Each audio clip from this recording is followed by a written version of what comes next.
Types of chemical equilibria और expression of equilibrium constant, जो कि हम आज करेंगे। सबसे पहला होता है जो टाइप है केमिकल इक्विलिब्रिया का, वो है होमोजीनियस इक्विलिब्रिया।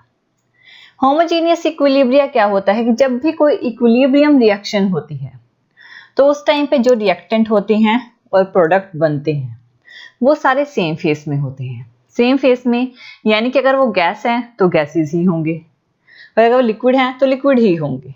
तो वो होते हैं होमोजीनियस इक्विलिब्रिया। देखिए, सबसे पहले होते हैं गैस फेसेस, यानी कि वो रिएक्टेंट जो गैस फेस में ही होते हैं, जो सारे के सारे गैस में ही होंगे, वो होते हैं गैसियस फेस। देखिए, इसमें क्या होगा कि नंबर ऑफ मोल्स जो होंगे रिएक्टेंट के और प्रोडक्ट के इक्वल होंगे। जैसे एग्जांपल 1 मोल ऑफ H2 और 1 मोल ऑफ I2 कंबाइन होकर 2 मोल ऑफ HI बना रहे हैं। तो यहाँ पे भी 2 हैं और यहाँ पे भी टोटल 2 हैं। तो ये 1 और ये 2 और ये 2, ठीक है, 2 और 2, यानी equal number of moles present है रिएक्टेंट और प्रोडक्ट दोनों पे ही। ऐसे ही दूसरी रिएक्शन में N2 और O2 आपस मिलकर 2NO बनाते हैं।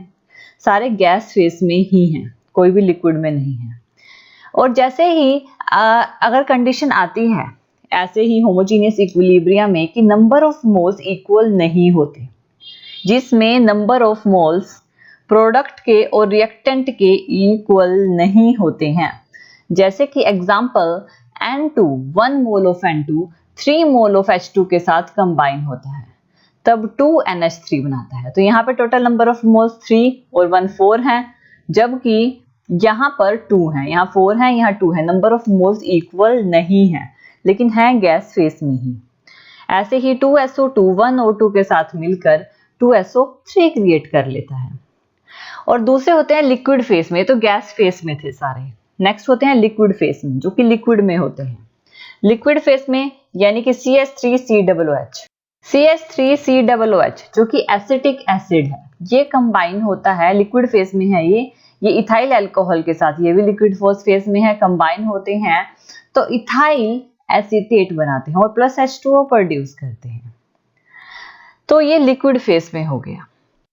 नेक्स्ट होते हैं हमारे हेट्रोजीनियस इक्विलिब्रिया। ये होमोजीनियस इक्विलिब्रिया थे, या तो नंबर ऑफ होमोजीनियस इक्विलिब्रिया में प्रोडक्ट और रिएक्टेंट पे इक्वल नंबर ऑफ मोल्स होंगे या ऑपोजिट होंगे, यानी कि अलग अलग होंगे, लेकिन वो सेम फेस में होंगे। गैस है तो गैसेस में ही, लिक्विड है तो लिक्विड्स में ही। नेक्स्ट हेट्रोजीनियस लिक्विड इक्विलिब्रियम में क्या होता है, जो इक्विलिब्रियम होती है रिएक्शन में, इसमें जो रिएक्टेंट और प्रोडक्ट होते हैं वो दो अलग अलग फेसेस में होते हैं, उसे हेट्रोजीनियस इक्विलिब्रियम कहते हैं। जैसे कि CaCO3 जो कि सॉलिड है, ये जब इसको हीट करते हैं तो CaO कैल्शियम ऑक्साइड जो कि सॉलिड बनता है और CO2 गैस प्रोड्यूस होती है। यानी से सॉलिड है और इससे गैस, सॉलिड भी बन रहा है और गैस भी बन रही है, अलग अलग फेस हैं, अलग अलग फेसेस में बनते हैं। जब 3Fe जो सॉलिड है 4H2O गैस के साथ कंबाइन होता है तो FeO4 यानी सॉलिड बना रहा है और H2 गैस बना रहा है। तो अलग अलग फेस हो रहे हैं ये सारे, ठीक है, अलग अलग फेस में बात चल रही है। इन रिएक्शंस में अगर इसका एक्सप्रेशन देखें, हमारा जो इक्विलिब्रियम कांस्टेंट होता है वो है K, जिसे कैपिटल K से रिप्रेजेंट करते हैं इक्विलिब्रियम कांस्टेंट को। अब अगर हम एक्टिव मास देखते हैं, अगर प्योर सॉलिड की बात करते हैं, प्योर सॉलिड के केस में एक्टिव मास जो होता है वो कांस्टेंट होता है, ठीक है। एक बात, प्योर सॉलिड के केस में एक्टिव मास जो होता है वो कांस्टेंट होता है। और प्योर लिक्विड में भी, अगर प्योर लिक्विड एक्सेस क्वांटिटी में, यानी कोई सॉल्वेंट है और प्योर लिक्विड है और एक्सेस क्वांटिटी में है, उसका एक्टिव मास भी कांस्टेंट होगा। इसी वजह से ही प्योर सॉलिड और प्योर लिक्विड को हम 1 पुट करते हैं इज इक्वल टू 1, क्योंकि उनका एक्टिव मास जो होता है वो कांस्टेंट होता है। ये हम आगे करेंगे। अब इसके देखते हैं कि जो मोलर कंसंट्रेशन होती है प्योर सॉलिड और प्योर लिक्विड के केस में, उसे हम कांस्टेंट लेते हैं। उसमें क्या देखिए, जो हमारे मोलर कंसंट्रेशन होती है वो इज इक्वल टू होती है कितने नंबर ऑफ मोल्स एक सब्सटेंस में प्रेजेंट है और अपॉन में कितनी वॉल्यूम है सब्सटेंस की, इनका रेशियो होता है। जो मोलर कंसंट्रेशन में ही जो मोल ऑफ सब्सटेंस होते हैं ना, ये इज इक्वल टू होते हैं mass of substance upon molecular mass के, यानी molar substance mass of substance upon molecular mass के इक्वल होते हैं। तो ये जो हमारे पास रिएक्शन आई है, इस रिएक्शन को हम ऐसे लिख सकते हैं, mass of substance upon volume of substance into 1 upon molecular mass. Molecular mass को हम नीचे ले आए। अब mass of substance, mass upon volume किसके इज इक्वल टू है, किसी पर्टिकुलर सब्सटेंस की डेंसिटी के। तो ये density of substance upon molecular mass of substance के इक्वल आ जाता है। और यहाँ पर जो डेंसिटी होती है एक प्योर सब्सटेंस की डेंसिटी की बात कर रहे हैं, एक पर्टिकुलर टेम्परेचर पे वो कांस्टेंट होती है। इसी वजह से प्योर लिक्विड और प्योर सॉलिड को हम कांस्टेंट पुट करते हैं, मोलर कंसंट्रेशन को 1 पुट कर रहे हैं। जो हमारे होमोजेनियस इक्विलिब्रियम है, इसकी अगर कंसंट्रेशन देखें, जो हमारे पास इक्विलिब्रियम कांस्टेंट है वो देखें और प्रेशर कांस्टेंट है, दोनों कंडीशंस देखें, तो कैसे राइट डाउन करेंगे उन्हें। देखिए, इसको दो फॉर्म यानी कि दो तरह से हम राइट डाउन करते हैं। सबसे पहले जो देखते हैं होमोजीनियस का, फिर देखेंगे हेट्रोजीनियस का।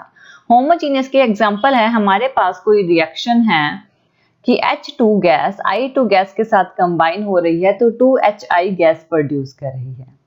तो इसकी इक्विलिब्रियम कांस्टेंट जो होगा Kc, वो इज इक्वल टू कैसे लिखते हैं, HI ब्रैकेट में गैस है रेज टू पावर 2, H2 कोई नंबर ऑफ मोल्स नहीं है, इसलिए कुछ नहीं, पावर में कुछ नहीं आएगा, जितने नंबर ऑफ मोल्स होते हैं वो उसके पावर में आ जाते हैं।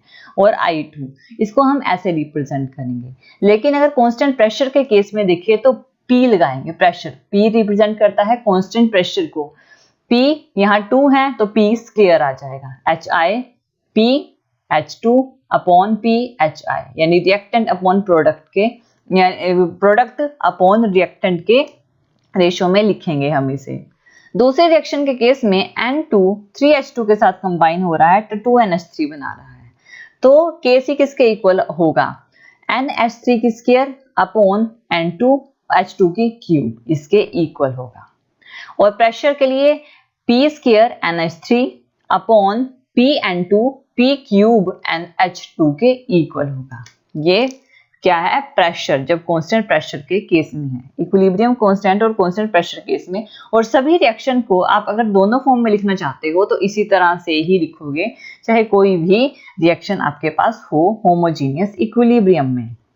एग्जांपल देखिए, CH3COOH और C2H5 कनेक्ट होता है, आपस में कंबाइन होते हैं, CH3COO C2H5 क्रिएट कर रहा है प्लस H2 क्रिएट कर रहा है। तो पहले Kc यानी प्रोडक्ट अपॉन रिएक्टेंट, प्रोडक्ट क्या है Kc CH3COO C2H5 ब्रैकेट में H2O अपॉन इसको ब्रैकेट में CH3COOH और C2H5OH। इन सबको अलग अलग से पहले ऊपर जो लिखना है वो प्रोडक्ट का लिखना है, नीचे जो लिखना है वो रिएक्टेंट का लिखना है। इस तरह से आप इसे राइट डाउन करोगे। तो नेक्स्ट जो है हेट्रोजीनियस इक्विलिब्रियम में क्या होता है। अब देखिए, हमने जो लास्ट सेक्शन की है उसमें हमने प्रेशर का नहीं बताया। क्यों नहीं बताया, क्योंकि वो सारे लिक्विड कंडीशन में थे, इसी वजह से हमने उसमें प्रेशर नहीं लिया। अब कोई भी रिएक्शन हो आप उसे ऐसे ही राइट डाउन करोगे, चाहे वो आयंस में हो या कोई भी हो। नेक्स्ट है हेट्रोजीनियस इक्विलिब्रियम में क्या होता है। हेट्रोजीनियस इक्विलिब्रियम में हमारे पास रिएक्शन है CaCO3 सॉलिड, जो CaO और CO2 प्रोड्यूस कर रहा है। तो इसका जो केमिकल इक्विलिब्रियम है K, वो क्या होगा, K होगा CaO ब्रैकेट में और दूसरा ब्रैकेट में CO2 अपॉन CaCO3, यही होगा। लेकिन हम क्या कर रहे हैं, प्योर लिक्विड को और प्योर सॉलिड को 1 पुट कर देते हैं, ठीक है ना। वो हमने किया है कि क्यों करते हैं, तो CaO इसको 1 पुट कर देंगे, ठीक है ना, और CaCO3 इसको भी 1 पुट कर देंगे। जब इसको और इसको हमने 1 पुट कर दिया तो K is equal to CO2 के इक्वल आ गया। अगर इसको प्रेशर की फॉर्म में लिखें, गैस जो एक्सप्रेस करते हैं ज्यादातर प्रेशर में, तो ये गैस ही है ना, अगर इसको प्रेशर की फॉर्म में लिखें तो Kp इज इक्वल टू आएगा PCO2 के इक्वल। हेट्रोजीनियस इक्विलिब्रियम में हम इस तरह से इसे रिप्रेजेंट करेंगे। एक और देखते हैं एग्जांपल, 3Fe जो 4H2O के साथ कंबाइन होता है तो Fe3O4 प्लस 4H2 क्रिएट करता है। इक्विलिब्रियम कांस्टेंट देख लेते हैं, Fe3O4 प्लस H2 की पावर 4 अपॉन में Fe की क्यूब और H2O की पावर 4, इस तरह से लिखेंगे। अब प्योर लिक्विड और प्योर सॉलिड को हम 1 पुट करते हैं, यानी कि इसको भी हम 1 पुट करेंगे, ठीक है ना, इसको, और दूसरी Fe जो है इसको भी हम 1 पुट करेंगे। तो इसमें सॉलिड है ना, दोनों लिक्विड तो कोई है नहीं, तो K इज इक्वल टू आएगा H2 की पावर 4 अपॉन H2O की पावर 4, इसके इक्वल आ जाएगा। अब इसे प्रेशर के फॉर्म में लिखेंगे तो Kp is equal to P raise to power H2, P raise to power 4, P raise to power 4 यहाँ पे भी P raise to power 4 H2, इस फॉर्म में उसे राइट डाउन करेंगे। तो ये क्या है, ये हमारा हेटेरोजीनियस इक्विलिब्रियम को रिप्रेजेंट करता है। अगर हम इसको देखिए, अगर इसमें एक और स्टेप है, अगर फोर्थ रूट ले लेते हैं बोथ साइड में तो K डैश P आएगा PH2 PH2O के इक्वल, क्योंकि दोनों की पावर 4 है। वैसे यहाँ तक सफिशिएंट है, यहाँ तक सफिशिएंट है। नेक्स्ट है यूनिट। अब इनकी यूनिट्स क्या होती हैं, जैसे कि हम जानते हैं कि ए बी मिलके अगर इक्विलिब्रियम एस्टेब्लिश कर रहे हैं तो प्रोडक्ट पे एक्स और वाई बना रहे हैं, एक्स वाई से वो फिर से ए और बी बना रहे हैं। Kc इज इक्वल टू होगा x raise to power x, y raise to power y upon a raise to power a, b raise to power b, जो इज इक्वल टू k के इक्वल होगा या Kc के equal होगा। अब इसको जो लेते हैं, ये जो चीज है इसको मोल पर लीटर में लेते हैं, mole per litre x plus Y upon mole per litre a plus b, इसकी पावर को प्लस में कर देंगे, इस जो कि इज इक्वल टू होगा mole per litre x plus Y minus, इसको ऊपर ले जाएंगे तो माइनस में चला जाएगा, a प्लस b के इक्वल, और ये इक्वल होगा x minus X plus Y minus a plus B is equal to होगा डेल n के, डेल n के। ये भी हम अपने पिछले टॉपिक्स में कर चुके हैं। ये जो है ये हमारा इक्विलिब्रियम कांस्टेंट जो है उसके टर्म्स में लिया गया है। अगर इक्विलिब्रियम प्रेशर के टर्म्स में लेंगे वो एटमॉस्फेयर या बार्स के टर्म्स में लिया जाएगा। जैसे कि जब हम प्रेशर की टर्म में करते हैं गैस की टर्म, तो P x की पावर x, P y की पावर y, a की पावर a और P b की पावर b, इस तरह से लेते हैं।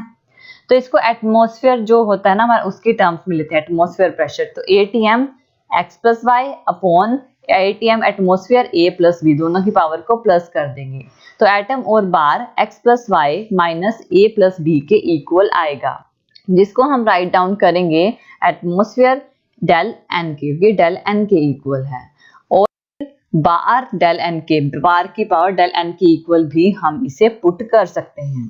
दूसरे में अगर डेल n की वैल्यू 0 है, जब नंबर डेल n की वैल्यू 0 तब होती है जब नंबर ऑफ मोल्स प्रोडक्ट के इक्वल होते हैं number of moles of reactant के, तब डेल n की वैल्यू जो होती है वो 0 होती है।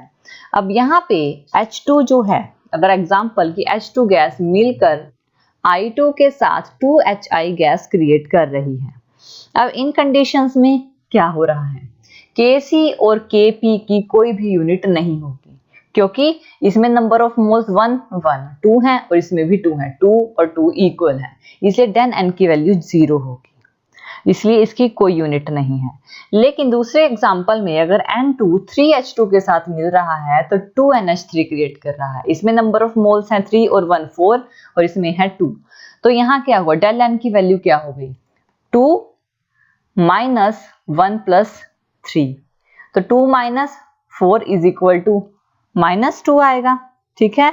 तो Kc की वैल्यू जो होगी, Kc की वैल्यू मोल पर लीटर की जो पावर है -2, नेगेटिव में 2 होगी, और जो Kp की वो वैल्यू होगी जो एटमॉस्फेयर के प्रेशर में लेते हैं, ATM में लेते हैं, यूनिट जो है -2 या बार -2 के इक्वल होगी।